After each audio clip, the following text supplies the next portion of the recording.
Okay, so welcome to our ASA Early Career Researcher chapter on our virtual series on managing your career during a pandemic.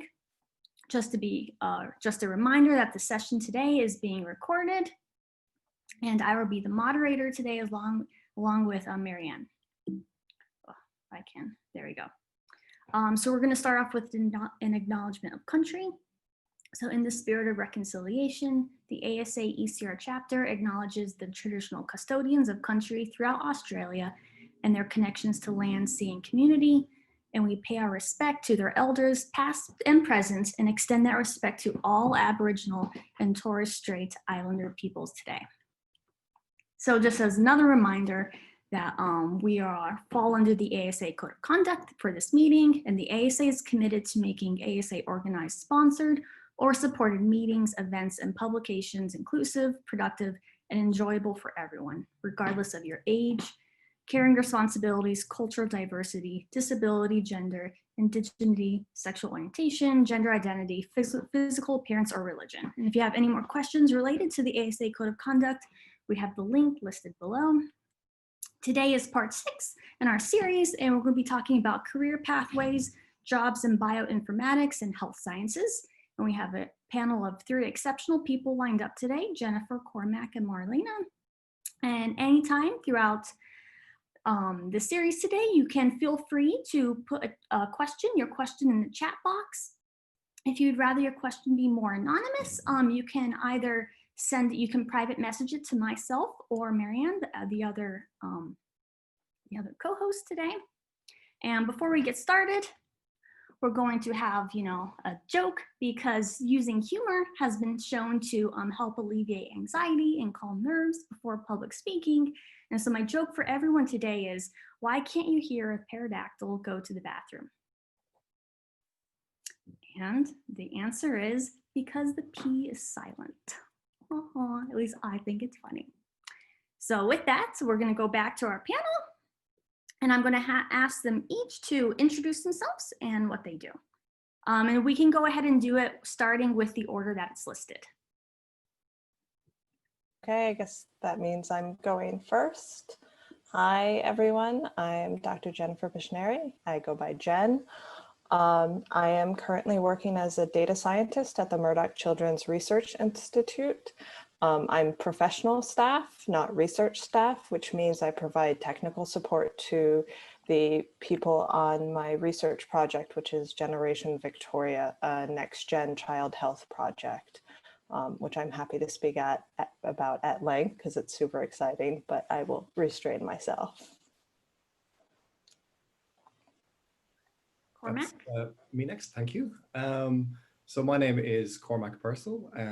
I only recently left academia, and I work for a small technology company called Trillium Technologies. They're based in the UK, and I'm leading their Australian deployment. So they've just started a new company, or a new subsidiary company here. What they do is they do technology focused on AI and space research, but for human good. So they're an ethical company. And currently I'm running something called the Data Quest, which is this side, which is focused on mitigating bushfires and providing AI and space solutions to those problems.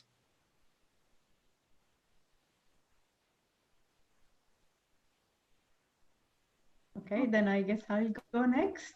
I'm Marilena Salvo, and I work in the not-for-profit sector.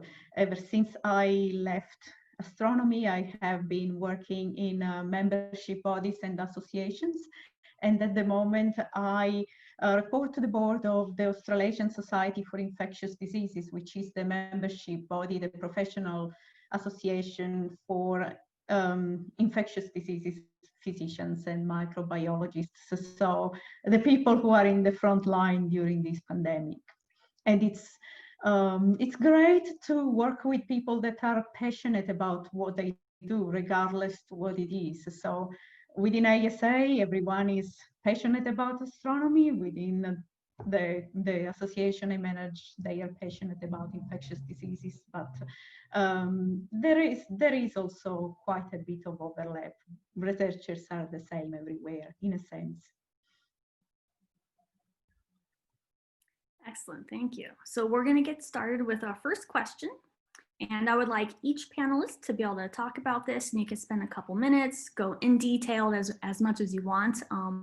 Would you like to talk about a little bit about your life path and the events that set your life in motion towards the career and the life that you now have? Are we still going in the same order? Sure. Okay. So I will preface this by saying that when I write my resume, everything looks like a very well thought out plan, but at the time, and it was definitely not. So don't be fooled into thinking everything was a success or everything has worked out perfectly. So my background is in astronomy. I have a PhD in physics. And not going back too far, I would say my path towards my current career started out around 2014, 2015. And there were two things that were very important at that time. I knew that the likelihood of getting a permanent position in astronomy was very slim. And so that I needed to expand my skill set and reach out to other forms of research, find something else I found interesting. And also my partner is an astronomer. So we have a two-body problem. And at that time, we were trying to decide whether to follow his into to Australia, where we are now. I had a position at another institute in India, and we decided that we would he would take the job in Australia and we would move to Melbourne. At that time, I was looking for other, anything else, and very luckily, a woman from the NSF, the National Science Foundation in the United States, came and gave a talk at Vanderbilt when I was finishing up my PhD about this PIRE program, which is unfortunately no longer possible, but it's a partnership for international research and education.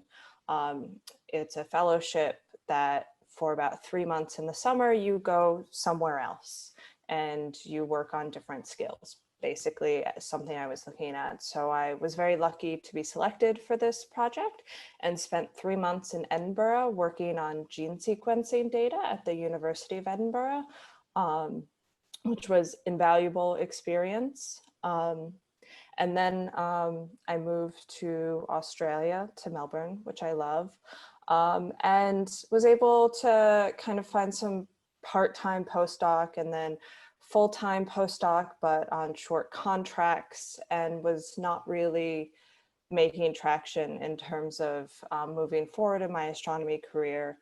And at that time, I had reached out to another ex-astronomer who worked at MCRI, where I currently am. I had a meeting with her and really, it was very interesting. I kind of fell in love is too strong, but I really enjoyed going to MCRI and seeing kind of the work they were doing. For those of you who are not familiar, MCRI is one of the top 3 children's research institutes in the world, based on publications, and it's most of the cutting edge child research being done in Australia is being done at MCRI. I'm sure I'll have to fight someone about that, but it's a really awesome place. If anyone has ever been pregnant or has had a child and you've had your gene sequencing done, all of that goes through MCRI, which is really interesting. Anyway, met with this awesome person. Nothing really ever came from that meeting except for, a connection. And then a couple years later, when I was applying for jobs, something popped up for MCRI. And after a couple rounds of interviews, I was able to get the job, and I started in 2018 and have been there ever since. I've kind of swept under the rug the months and months of job hunting and applications and technical interviews for jobs that I didn't either get or didn't want to take. But yeah, it's on my resume, it looks like a very concerted effort to move out of astronomy and into data science. And on one hand, it was, but astronomy was my first love. I knew I wanted to be an astronomer since I was yay big, but I knew if I couldn't stay in astronomy, being able to help people and being able to apply my skills in a domain that has real, the ability to change, especially childhood health outcomes, was very exciting and is very fulfilling. Yeah, I guess I'll stop there. Hey, I guess it's my turn. So I have, I guess if you count my PhD, I have about almost 19 years of experience in the research world, and up until relatively recently, I was in a faculty position at Macquarie University. The caveat here is that that was a fixed term faculty position that ended at the end of June. In the current climate, there was no way that I was going to be staying on. But in actual fact, the inflection point that put me into the current career I'm in now happened a lot further back. And I think, so I've gone through a number of postdocs. The most recent long postdoc I did was at the University of Sydney under Brian Gainsler there. And I had a fantastic time. But directly at the end of that postdoc, my first child was born, and it really changed my view on everything. I didn't, in the back of my mind, I had been wondering about, how to get a permanent job and how to sort of continue to advance up the academic career. But of course, I knew the stats on the whole leaky pipeline, which is far worse for women than it is for men, but it's still difficult for everybody. And when my son was born, I just wanted to spend more time with him. And I ended up, after that postdoc, taking a part-term job at Sydney Observatory as a guide. Then essentially fell into another postdoc at Macquarie, which then led on to me getting this faculty position. And I made a very concerted and determined effort at the start of the faculty position to be a cross-disciplinary scientist rather than an astrophysicist, because exactly the same reasons as Jennifer was talking about, in that I wanted to make much more of an impact in the world. And to be frank, who cares about the column densities of a parcel of gas sitting somewhere in the Milky Way? We do, because we think they're interesting problems. But if you go out onto the world stage, there are a lot more interesting problems to solve. And I wanted to use my skills to make an impact on something that affected people on a day-to-day basis.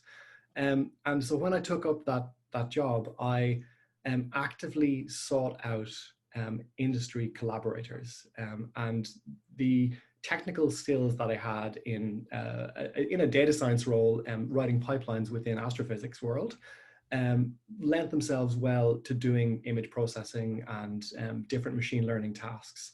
And I gradually, just by cold calling people or just using the network that I had already built, got connected with some people from the industry world. The major project I did while I was at Macquarie University is just coming to an end now, and it's a project on using machine learning to build a better shark species identifier using drones. And I talked to the Department of Primary Industries, did a 5-minute or 10-minute pitch presentation, and managed to, in the end, come out with a large funding grant. And it opened my eyes to the fact that you can get money that isn't ARC money that will sustain you to go and do interesting research. So then it was applying these astronomy pre-processing tasks and machine learning to this shark project. And from then on, I tried to concentrate on building relationships with industry and also applying for money. And one of the major inflection points that directly led to the job that I'm in now is applying for a RAP grant from the New South Wales Chief Scientist Office. And this is a grant to organize a conference.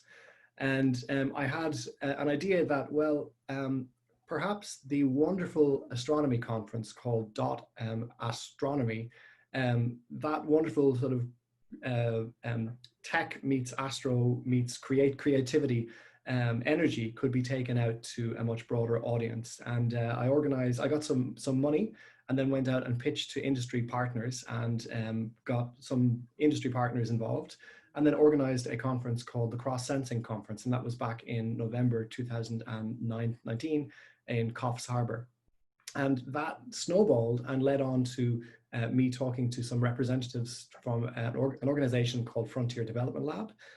This is the organization which I work for now in essence, who bring space and AI professionals from the major space agencies, so NASA, the European Space Agency, and the Silicon Valley major tech companies like Google and IBM and NVIDIA together to work on challenges that benefit humanity.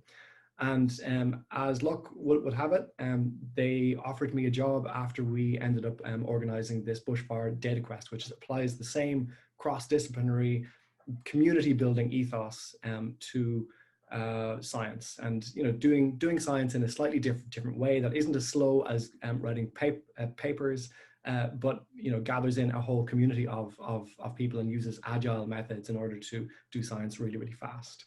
And I'm incredibly happy with what I'm doing, but it isn't day-to-day data science. I do a little bit of that, but mostly it's partner and relationship building. So yeah, so it's been a strange journey, but a very fruitful one.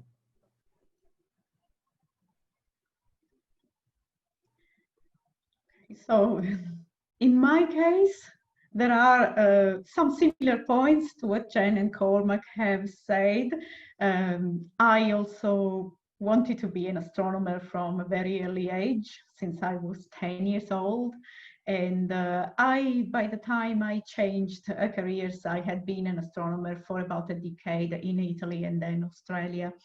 And then at that point, I used to be a PhD student at Mount Stromlo, and I was one of the students that were there during the Stromlo bushfires. And during that time, I met another astronomer and decided to get married and move from Canberra to Sydney. And at that stage, like Cormac, I also thought there is no way that I can live in one city and have a career that offers any job security, particularly because in Sydney, nobody was doing the type of research that I did, which was nearby type 1a supernovae. So it was difficult also to find a research group to support me. So I decided to, I guess, put my experience with the Mount Stromlo bushfires in my CV. I came across this membership organization that was about business continuity and disaster recovery. And I didn't know anything about membership organizations and what they actually do to support them. But because I had this experience, they decided to give me a go, and I was very happy to work in a field where, as I say, most people are quite passionate about what they do with their members of their association. And since then, I have stayed pretty much in the same field. I have managed other organizations of various nature, the diesel specialists, the singing teachers, the risk managers, and now I report to the board of the Society for Infectious Diseases. Like Jen, I also enjoy the fact that what I do has a direct impact on the health of people. So if we can give research grants to medical researchers, then what they do might have an impact on patients, or if we manage to provide more skilled training to the physicians, then that also results in better care for patients. At this particular time, of course, we are providing advice to government about what to do on coronavirus. So the president of ACID, who is my line manager, is currently job sharing the job of a chief health officer in Victoria. So they are very much under pressure there in managing Victoria's response and the lockdown and all that. And sometimes they have to do that with very little scientific evidence, because a lot of papers about how coronavirus is transmitted and evolves haven't been published yet, and you still have to advise government about public policy. So there is a lot of discussion about the ethics of publishing and using results, which is very interesting. So all in all, I also feel that I can influence research and its applications much more in my role. As Cormac said, who cares of, you know, what compounds are in the outer shell of a type 1a supernova, whereas the things that we do now have a much closer application to real life. Having said that, having worked with a variety of different subject matters, I have realized that a lot of people out there actually care about astronomy. They look forward to hearing from astronomers about how the universe works. So what astronomers do is actually important for the general community. And before, when I was an astronomer and I had never done anything else, I actually hadn't appreciated that. So that was a really nice thing to see. Excellent, thank you. That was really good to hear your perspective from everyone on the panel. Okay, now we're going to segue into another question. Is that people often talk about academic jobs as being flexible. You know, you can leave at 3 p.m. to go pick up your child from school and things like that. So all of you, you know, once had an academic job. Do you tend to find that your jobs are restrictive? I will make the comment that academic jobs are so flexible, but the actual expectation is that you're working all of the time. That when people say, oh yeah, you can go pick up your kids at 3 p.m., but in actual fact, they expect email responses at 11 p.m. So I think the flexibility, the maximal flexibility of academic jobs comes at the expense of always being working. And so maybe that's an excuse, but my job definitely isn't that flexible. However, when I leave my job, I do not have to answer emails. When we're not in the COVID times and we go to work, I go to my job and I tend to work 8 to 4. I've worked 7 to 3. There are people who work, 10 to 6. It's pretty flexible in that way, but you're expected to be there for 8-ish hours a day consistently. But when I leave, I don't have to check my email. I don't have to worry about that until I show up the next day. And I am coming back from maternity leave. I'm working 3 days a week.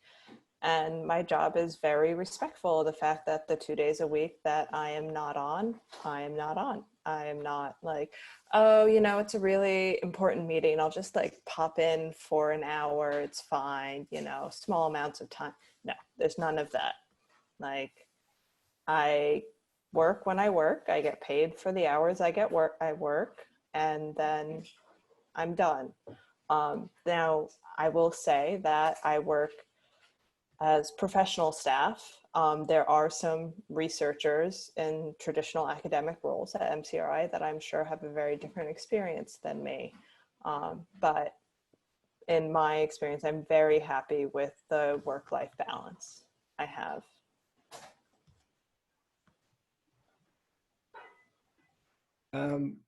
Okay, so I might comment on what Jennifer said as well, about the academic roles. So I had 3 years of experience in a faculty position, and we had a workload model for that. And I think there are lots of problems with how workload models are applied, and exactly the same as Jennifer's experience. There's a certain expectation that not necessarily that you're working the whole time, but in order to do your job to an acceptable level of professionalism and a good standard, especially teaching, you have to work long hours. You're not going to get another job for your teaching unless you take a teaching only role. And you have to deliver a fantastic job of your teaching to make the university and to deliver your expectations to the student body as well. I mean, they're one of the reasons that that universities exist, if even the primary reason. But your research is what you get your next position on. And of course, you're going to do the best job that you can of that as well. So it ends up with these 2 different pressures from 2 different sides. In an academic position, you end up working quite hard on the teaching component and then fitting in all of your research around the end. And that means often working long hours. So there's lots of flexibility. If you need to take a dentist appointment, if you need to, go and pick up your kids and put them to bed, that's great. But you may also, at least I found that I was working quite long hours into the evening time, especially when there was deadlines. On saying that, I don't find things have changed an enormous amount. I work for a relatively small technology company that is very similar to running a startup. And my bosses are all in the UK, which means that I have meetings at 6 a.m. over Zoom, and I have meetings at 9 p.m. other days over Zoom. But there's no pressure on my time to do anything in particular at any part of the day. I'm my own boss, which means if I need to take time off to do something else, that's absolutely fine, as long as I deliver my work. No one is going to be checking the clock. It is a slightly different position than I guess most people would expect to be in, unless they end up in a startup role. But it's still a lot less stressful than I found the academic position, just because I have much more control, and I don't have to meet KPIs. I just need to sort of deliver what the company wants. And it's such a small company that we're a group of like-minded enthusiasts who are essentially building off each other's work. And I think the most important point here is that if you leave academia and go into another world, it's most important that you find people that you can get on with on a personal level as well as a professional level. So both your professional approach to work and your work ethic is the same, and your personal approach is the same. And as long as they both meet, I think that's the best outcome that you can have. So. Agreed. It's important to work in an area that you like, with people that you like. So definitely astronomers tend to have that, and that's what you should seek if you change career. I agree also that in order to meet competitive standards in academia, you have to work long hours. So that kind of offsets the fact that you might have flexibility. The flexibility that I liked was in academia was that I could spend 3 months overseas and still be doing my research, and the fact that I was on a different time zone would make much difference. Whereas if you work in a different role, such as in a corporate role, then you are expected, as Jen was saying, to be there at the time when you normally are there. Although you can build some small flexibility around that. And in terms of how restrictive it is, It's again, depending on the culture of the organization you work for, you probably want to find that out before you apply for jobs. Some workplaces can be quite restrictive. In my case, reporting to a board, I have an office with staff. I pretty much set the culture in our environment, and I make sure that nobody works long hours that are not counted in their normal contract. When there can be flexibility, we can build flexibility. In this day and age, I guess the pandemic has also brought home to many employers that people can work from home and be productive, so they don't need to be in the office all the time. So that will introduce, after the pandemic, a new degree of flexibility that wasn't there before in the corporate world, which is quite nice. But yes, generally speaking, assess the flexibility of your environment. If you're looking for a job outside astronomy, ask people who already work in that environment, see what it's like for them, what's management like, and where they are happy to accommodate specific needs.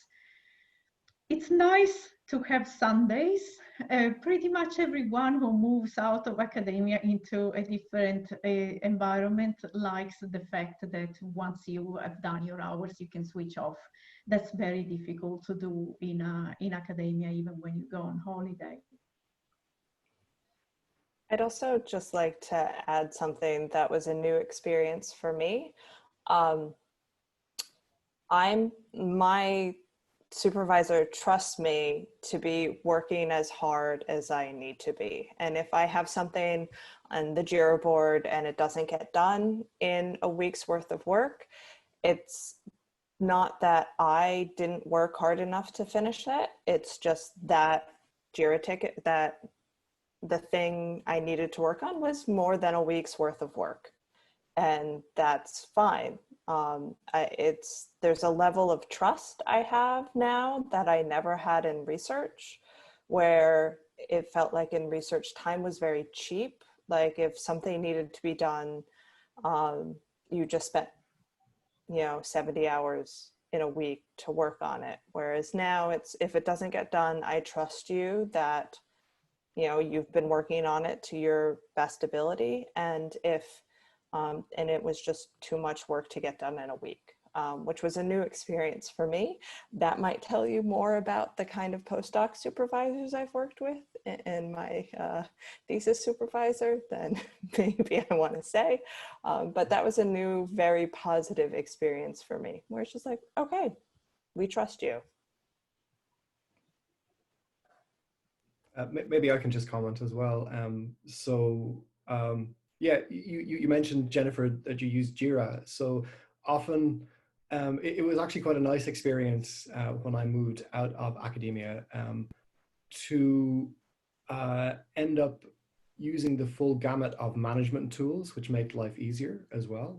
So I've worked in research groups where your supervisor just walks in and goes, "Oh, can you get this done?" and then walks out of your office, and without really appreciating what sort of workload they're putting on, or what impact it will have on other parts of projects. Whereas outside of academia, it tends to be planned a little bit more meticulously.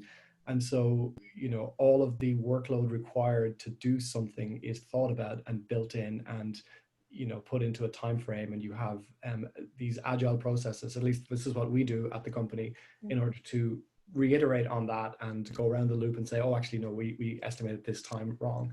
And again, it's not a judgment process, it's just a correction process. And that sort of brings me into the point that Marlene made as well, is that culture trumps everything. If you can find a good working culture, then it makes the sun shine every day. Yeah, we work in a fully agile environment. We have a Scrum Master, we have a backlog, we have epics, we have the full 9 yards. And I probably just said a lot of vocab words that if you're still a grad student, you don't know about. But maybe agile is something that is one of those secret going into industry skills that might be worthwhile. And I was initially kind of hesitant about it because of the management experiences I had as an astronomer, but we have such a great culture that that level of what could be seen as micromanagement, breaking up everything to small tasks, is actually wonderful and is really allows your supervisor to see what goes into a piece of work and to appreciate how much work and how much complexity there is. So I really do appreciate the agile system now. That's true. If I went back to academia with what I know now, I would be a lot more organized. The fact is that it doesn't come natural to most people to utilize management tools like that. So it's very easy to sort of get lost in one part of a project and spend much more time than you should while you are doing research and not understanding when it's time to sort of cut your losses and either follow a different pathway or ask for help or get a product off the shelf.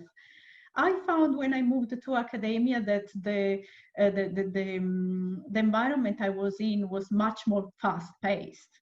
I had to, one of the first tasks that I got was to design a survey, roll it out and analyze the result and produce a report in 3 months.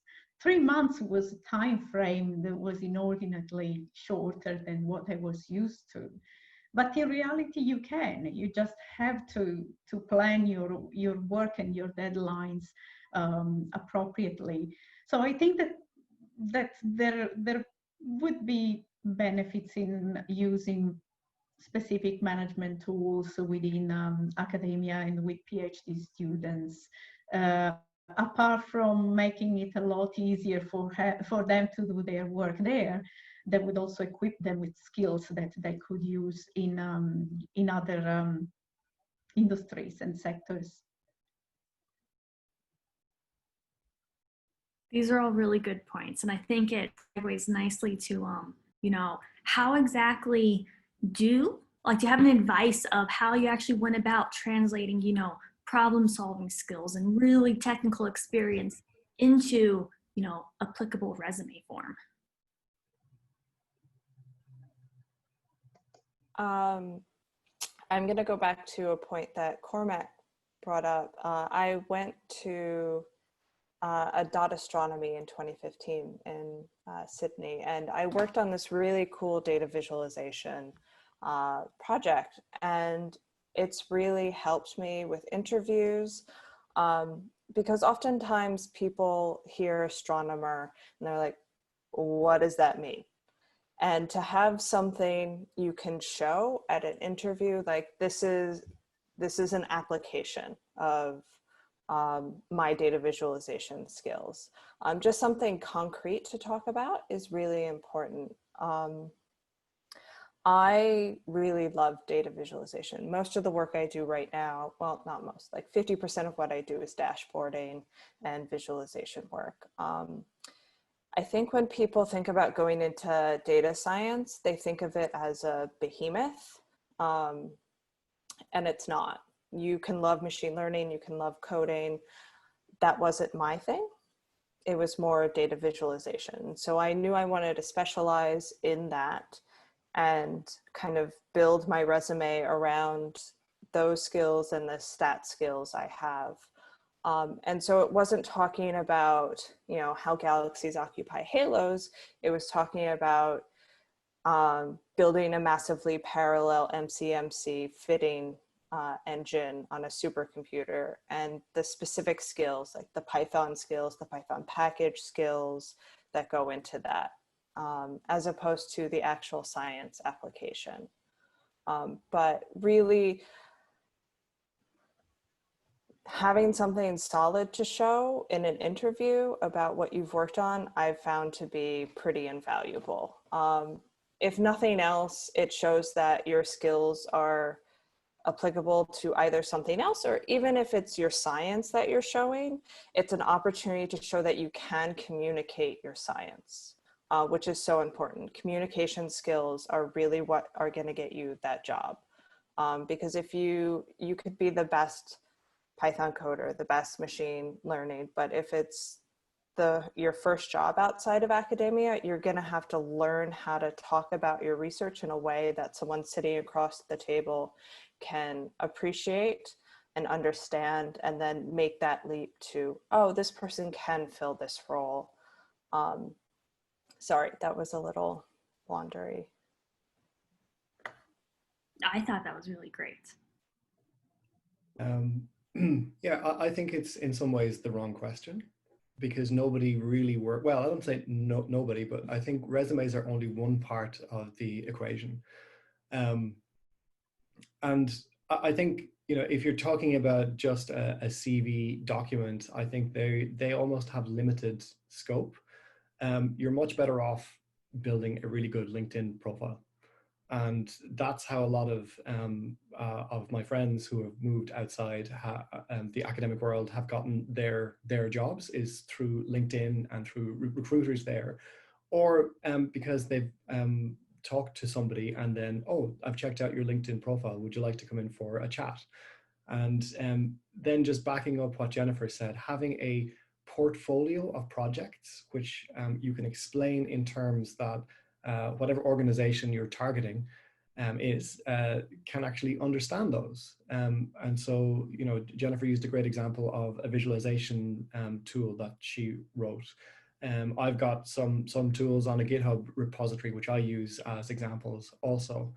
But I think it's much better to work with those tools to support a conversation within a network. So I would have to try very hard to think about what jobs I've gotten that have just been cold, as in the sense I've just applied for them and then gone, oh, you know, I've been called for interview, and then go through that process.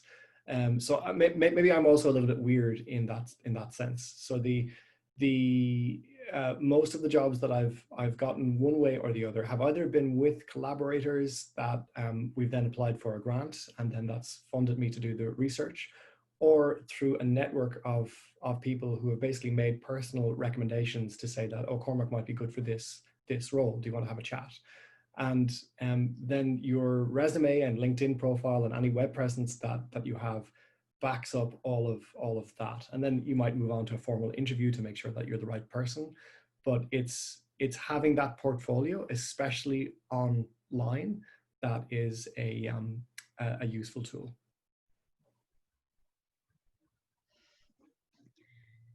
That's very true. Often, especially in a competitive sector, you get the jobs based on the connections. So networking and finding someone who can talk to you about the roles that you might be interested in applying to, but only just the industry that you'd like to apply into is invaluable. I found it very difficult to put the foot in the door in an industry that wasn't astronomy, because I'd never done anything else, and I got a lot of, we don't need astronomers here. Why don't you apply to a university position? And all your soft skills just don't matter anything. So one thing to consider is, what are your strengths in astronomy of all the soft skills that you use? For example, coding, but also brokering data. What are your skills? So I used to do statistical analysis on spectra. So I used Perl and I used C++, mostly Perl. And my supervisor was telling me, why don't you use C++? Because you will be much more likely to get a job in data analysis if you use something that isn't Perl. I didn't want a job. I could have gotten a job, for example, doing modeling of risk in a bank. I just don't care about modeling risk for a bank. I don't care about coding with C++. For me, it was just a means to an end, which was doing my science. What I did like to do was put together international collaborations. So we had to monitor the light curve of the supernova, and I had to liaise with Europeans to use the ESO telescopes and the telescopes in the Canary Islands. And then I had to mobilize the Americans to use Keck and so forth. And I liked that. And then I liked to put together the data sets that we had and decide who was doing what. So that's how I ended up in a role that is basically an executive role in an association. And I wouldn't want to do, you know, statistical analysis in some other environment, because that's what makes me happy. So you need to find what your strengths are in astronomy that you'd like to bring to a different role. Once you have some idea and you have started speaking to people, then the other thing is to learn the jargon. How do they call things? So a bit like Jennifer said, you have to outline what you do in using words that make sense to your audience. So one thing that you might not be aware of is that you might already be managing people. For example, I could have said that I was managing people because I was helping other PhD students to do part of their projects, and I was managing the people in the European nodes and the American nodes who would then have to take data.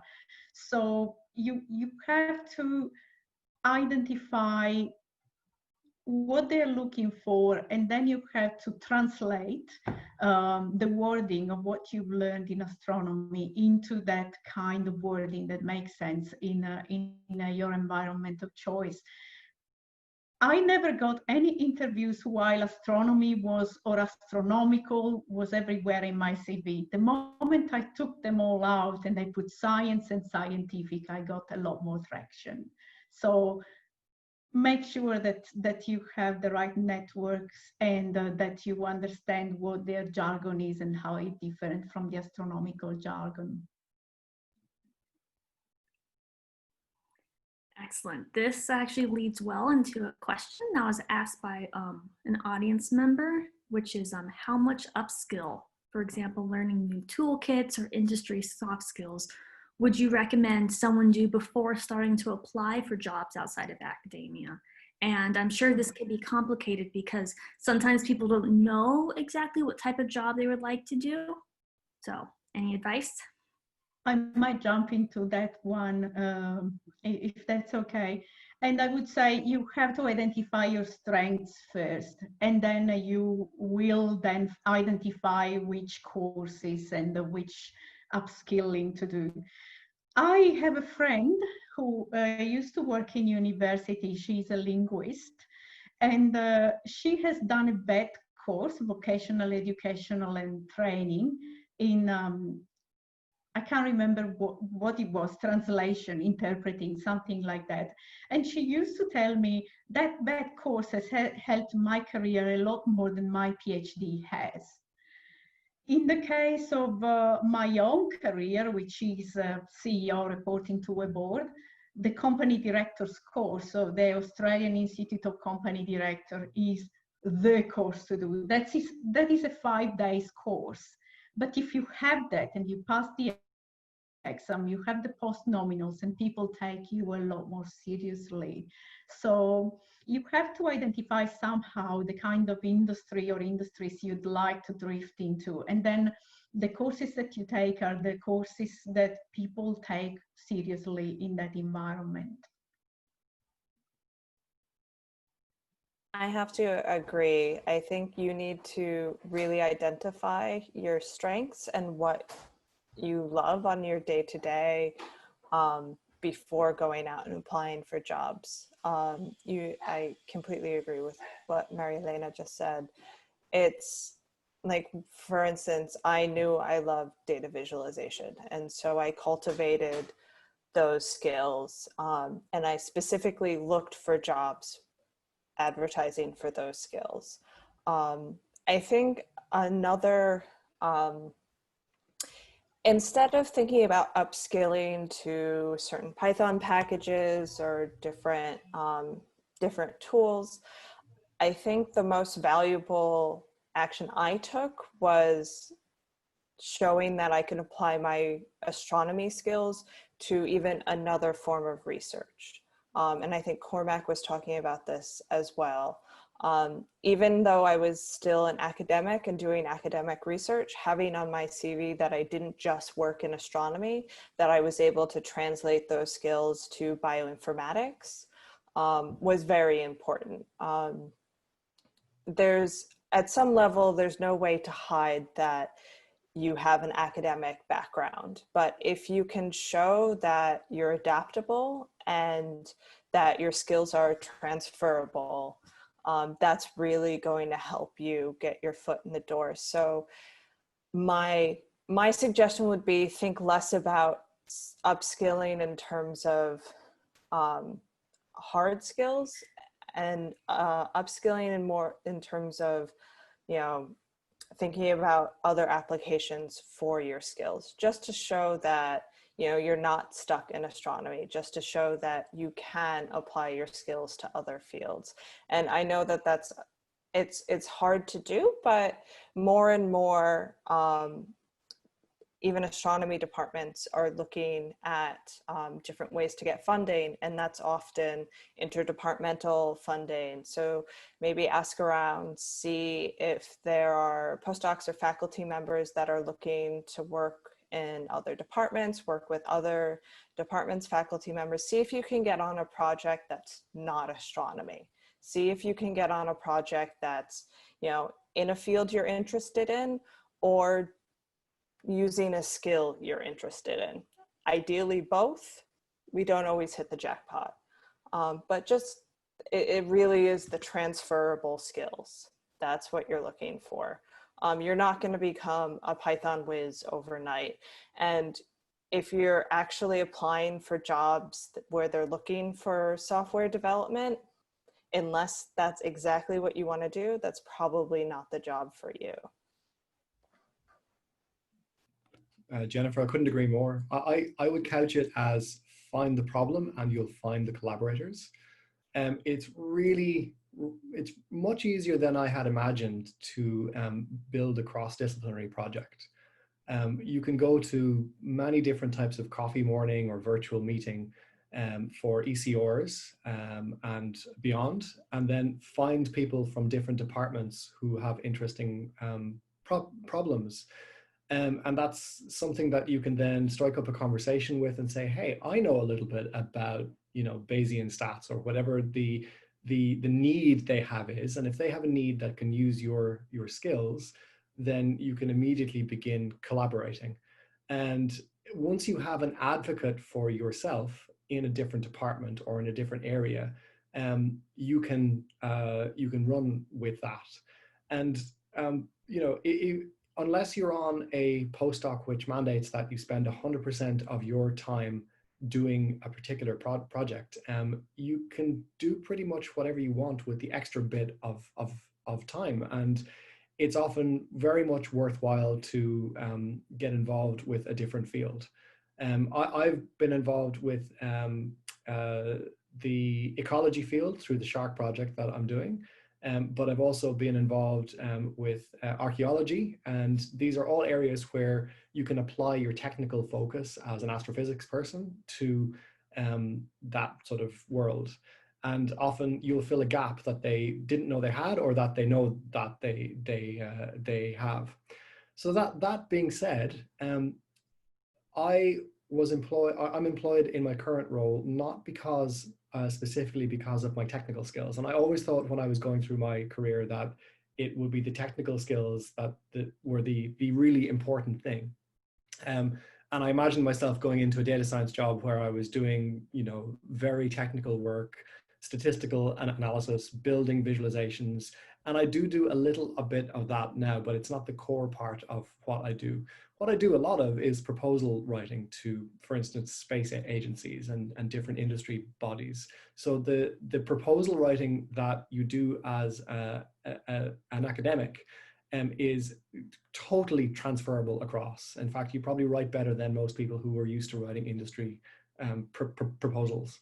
But the thing that got me my job was actually organizing conferences. So very similar to what Marlena was saying, is those soft skills where you can manage people, where you can organize things to deadlines, where you can, sort of review speakers and say, I want to get a conference venue ready, I want to do this. And all of these supporting activities are things which the most jobs will perk up their ears and say, oh, hang on, this person's not just a physicist or a statistician. They can do all of this other partner management, and they can do all of these other communication skills, and they can give a great presentation, and they can write briefings. Like today, I was writing a briefing for the New South Wales government. Tomorrow, I'm writing a script for a showcase presentation. And it's those sort of things that you can already do because you've worked on in the conference circuit, that you just have to pitch in a slightly different way, and just have them up on your website or your LinkedIn profile as a portfolio of things that you can do.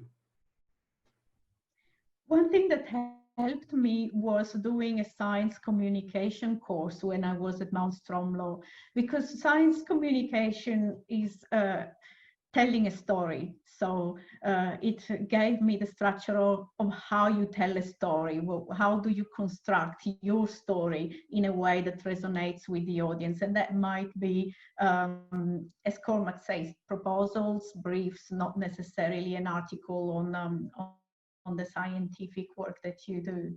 So that's quite transferable. Another way to branch out, apart from joining projects in your university or other departments, which I fully support, might be to volunteer. If there are aspects of life that you are enthusiastic about, try to volunteer with those groups in your area. And if your volunteer work involves managing anything, then you can definitely weave that into your life story in your CV and certainly your LinkedIn page. And that will make a lot of difference. I think the first interview that I landed when I was looking for jobs out of astronomy was with Carl Zeiss Australia, and it was to support optical instruments for surgeons. And the reason why they didn't take me in the end was that I didn't have any customer experience, business development experience, but that's the kind of thing that I might have gained if I had done any volunteer work in a different field, for example. So definitely anything that gives you negotiating, customer-facing experience would be quite interesting to potential employers. I think it's also important to keep in mind that as a grad student and a postdoc, you're actually a project manager. You have the bird's eye view of everything that needs to happen from the beginning to the end of your project. And you also have all of the technical steps that need to get done before the end can get reached. You're in charge of managing your own time. If you're supervising people, like Maria Elena pointed out, that's also project management. That's one of the things to keep in mind. In my current job, one of the soft skills that is really helping me is that I'm able to keep that bird's eye view in mind. I'm able to not just see, all of the individual technical systems, but I have an idea of how everything fits together and how all the people in those systems are also working together. And so that's really coming from the experience of managing my own time and managing my own project as a researcher. And even better, if you're part of an international collaboration, that's stakeholder management. You have to take into account time zones, you have to take into account dealing with external stakeholders, dealing with stakeholders at different management levels.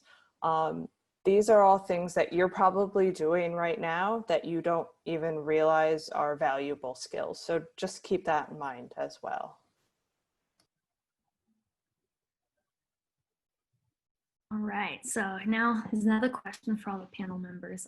Why are jobs in healthcare worth considering? Because they're awesome. Sorry, that was a cheap shot. Actually, I'm gonna give a pandemic answer.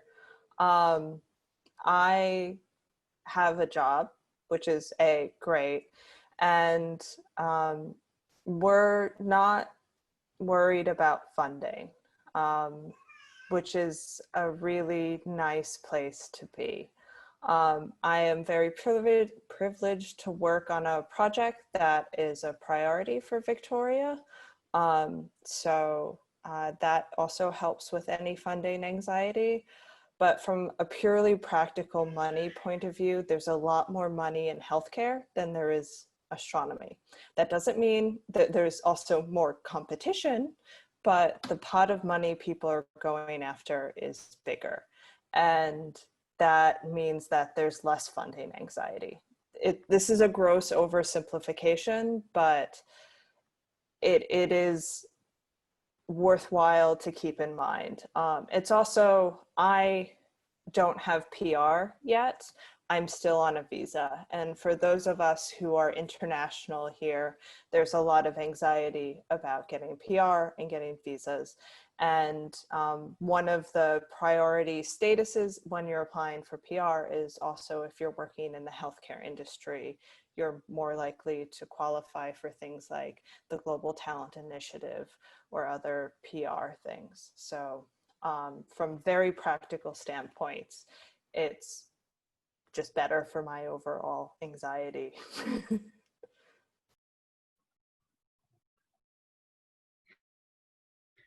Yes, I agree. So there are two components to that. So the first is it's rewarding. If you work in healthcare, you're actually actively doing something that directly benefits the community, both your local community and potentially everyone on the planet, depending on what discoveries are done with the work that you are doing.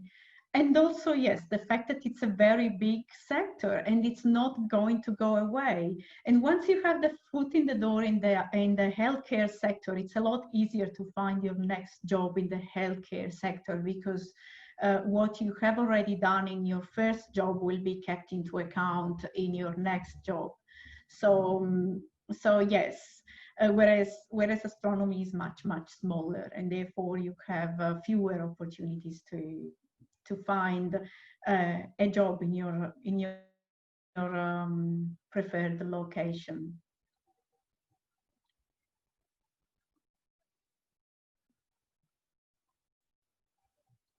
I don't really work in the healthcare sector, unfortunately, but there are projects that we do that touch on it. But I would just back up Jennifer and Marlena's answers. Sound awesome. Okay, excellent, thank you. Let's see, another question from an audience member is, are there any good tools or resources out there that you're aware of to help boost a more industry attractive resume or help with your, industry attractive skills? LinkedIn. You have to LinkedIn. Cormac talked about this before. You have to engage in LinkedIn. There's no way around it. Go find someone's profile that you like, that you think is good, and rip it off. Don't copy paste, but go see someone who has the job you want. Find someone who has the job that you think that you want. Look at their LinkedIn profile and try to make yours as close as possible. Don't lie, but try to make it as close as possible. Make sure you have checked the looking for job tab. That's an option in LinkedIn. You will get, and there are keywords for whatever job you're looking for. And once you put those in your profile, you'll start getting contacted by recruiters. Some of it is bullshit, some of it is good. But you need to engage in LinkedIn in a professional and a concerted manner. That's the biggest thing I would say. Anything else, would be very specific to what field you're looking in. And in terms of healthcare in general, I am unfortunately not aware of anything, but I would just make sure your LinkedIn profile, you actually spend time on it. Yeah, and I'd say pick somebody who's obviously been successful from their profile as well, so that you know that they've got a good profile. And there's plenty of resources on the web about writing a good LinkedIn profile. You type that phrase into Google and you'll get a million links, most of which are fine. I would say I don't know of any specific tools, but my recommendation is to find a mentor and an advocate in the area or industry that you're interested in going into. And that might be through finding somebody like us who can make a recommendation, because a personal recommendation from somebody to put you in contact for a coffee is a powerful thing. And they will be able to give you specific advice about their job and what they have been doing and how they have gotten it, and also will be able to pass on your name to other people. So if finding a champion or an advocate is a good way of, you know, having a shortcut into being able to access that industry, and also they'll be able to tell you what to do in order to boost your profile. That's right. Even if it's not somebody who is an advocate in your field of choice, if you have a friend that is not an astronomer and that's all you have, just ask them to look at your LinkedIn profile and see if they think it's too astronomical, or if it needs to be a little bit more general. It's better than nothing. Another potential thing that might be useful is reach out to recruiters in the field that you're in. For example, I at some point I was already in the not-for-profit sector and I was looking for my next job, and there was this recruiter that was posting a number of jobs I was interested in. So I didn't mean to apply for every single job, but I asked her, the recruiter, can we have a coffee at some point? And so I had a coffee with the recruiter, and in the end, the recruiters also have databases for short-term temp roles, and that might be what puts your foot in the door if you can take on a role at short notice and build your experience that way. So definitely look at other people that are where you want to be, and also ask for feedback and reach out. That's the most powerful thing. I'd like to second, oh, sorry, Cormac. Sorry, go ahead, Jennifer, yeah. I'd like to second the recruiter suggestion. That could be very powerful. If you don't know any recruiters, the fastest way is, like Mary Elena says, to apply for jobs that recruiters have posted on Seek. And sorry, this is something I had to learn, maybe it's obvious to everyone else, but if there's a job listing that doesn't actually tell you what company you'll be working for, if it's like work for a well-regarded blank in Victoria, that's probably a recruiter. And so if you go through the Seek listings, you'll learn what the recruiter, like Red Wolf and Wash or whatever, what their logo is. And so just apply for jobs that recruiters have, apply for applicable jobs that recruiters have posted. And then you can develop a relationship with them if you don't have an in with a recruiter. Just something that occurred to me, one other way of raising your profile in different industries, if you can, this may not count so much in pandemic times, but if you can give a talk at the institute or the building or the company which you are interested in, sometimes companies and institutes have got a talk series where they're willing to hear from anybody who does interesting stuff. And I remember going to give a talk at the Garvan Institute last year, and that was a great way of making contacts. I gave a talk on the machine learning research I was doing, and I ended up with 1,000 business cards and people who I am still in contact with now. And you can often just look online and find what the open seminars are, and figure out who runs them, and then email them and say, hey, I'm doing an interesting project on colliding galaxies.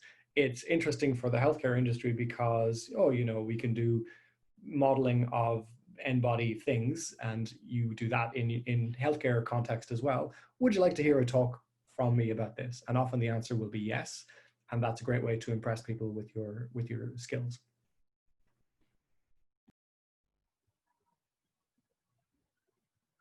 Excellent. So if you can now, since you know we have 2020 hindsight, is there something that you wish you would have known or had been told, you know, before your transition out of the academic world into the careers you have now?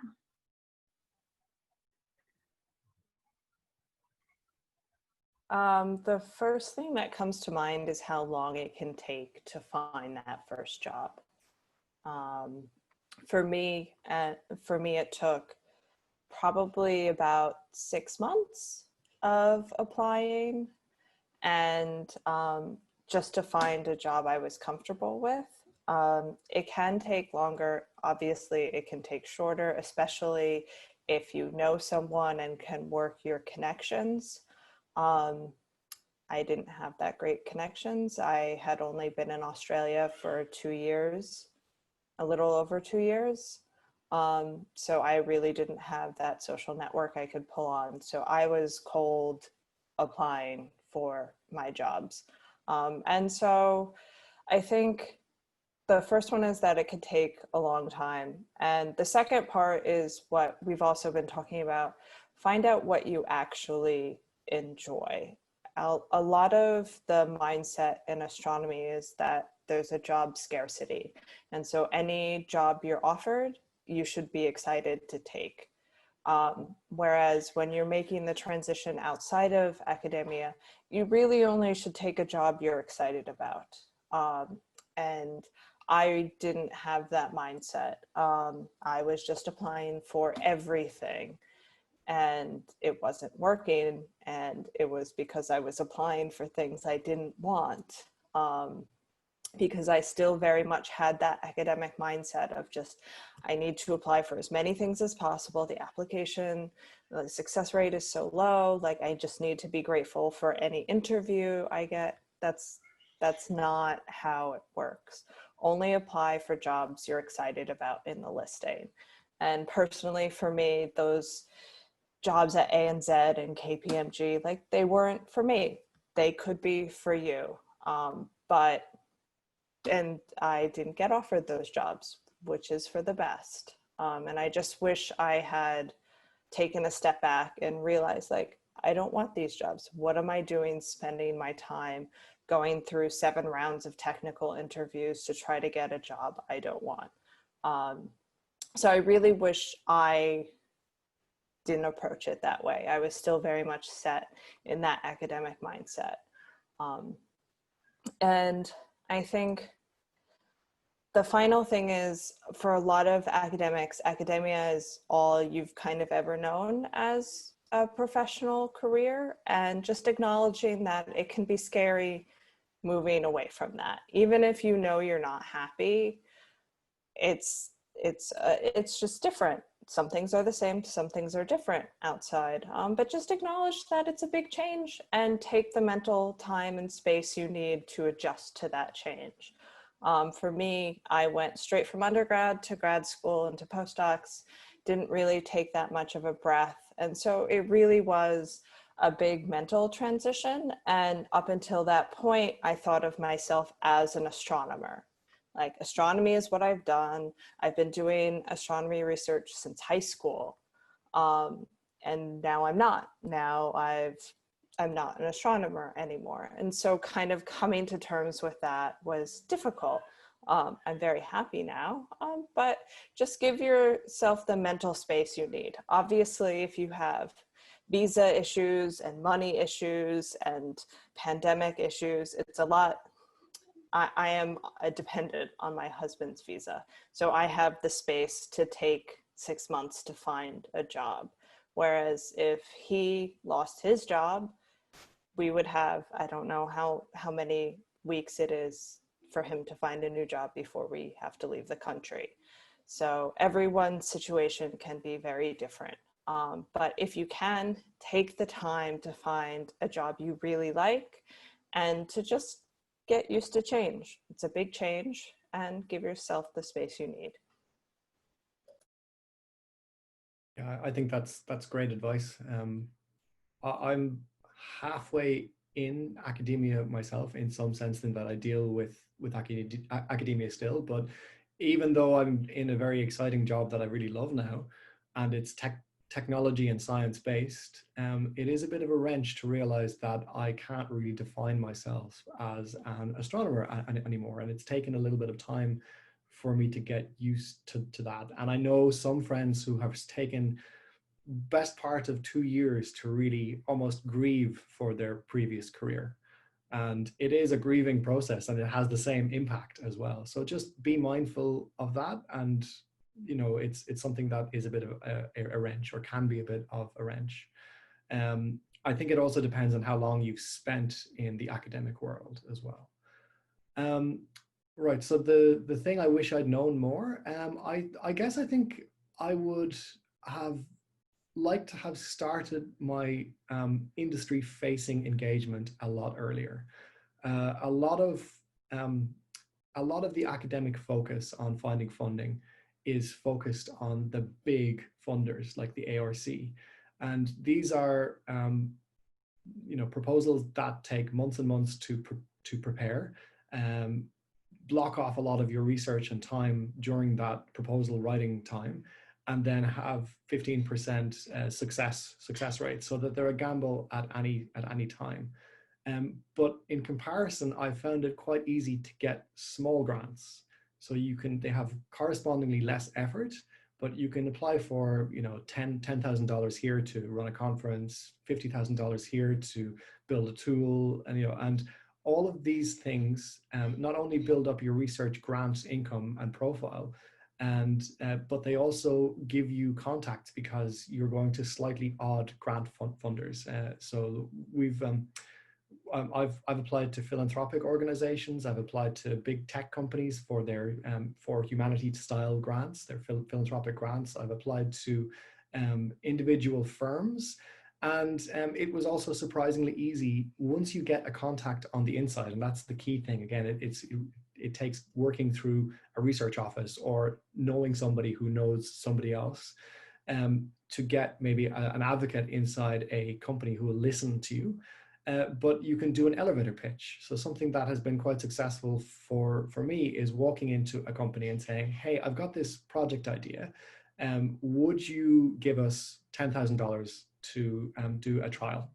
And they will sit down and they will listen to you quite seriously. And often $10,000 is something that can be signed over to you that afternoon, because it's in their small change budgets. Now, I think that was pre-pandemic times. Things might be a little bit more strict now, but it's still the case for the big tech organizations that sort of money is in their small change.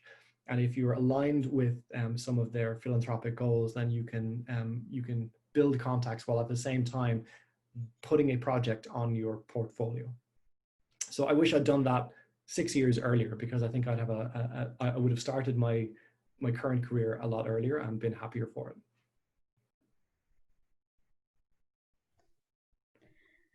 I agree that is definitely the way to go. And I would say probably finding a mentor outside of academia is the most important thing, because a mentor will give you feedback and they will give you encouragement and tips all ongoing as you go through your journey, because sometimes you won't be able to focus on the next step of your career because you have the midterm review coming or you have other deadlines. So having that ongoing support is important. And yes, you will grieve, and you might grieve for a couple of years, and that's why it's important that you identify a field you are excited about, because then you will be pleased that you have had that in addition of having your astronomy career. if you have been in academia long enough, I would say you can still call yourself an astronomer. Once an astronomer, always an astronomer. So that's one way I have kind of come to terms with the fact that I haven't been an astronomer all my life, and that can help. So yes, you do have to have goals you're excited about, and someone to support you along the journey. And if you don't have that, it's going to be so much more difficult. Excellent. Okay, we're nearing the end, so I'm going to end with asking each of you, what is the best thing that you love about your job?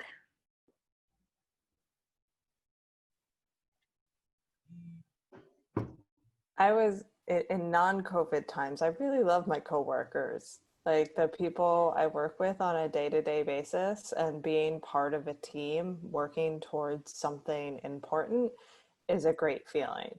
And I miss them very much. Zoom is not a is not a good replacement. Yeah, I would say that just the team I'm working with is really great.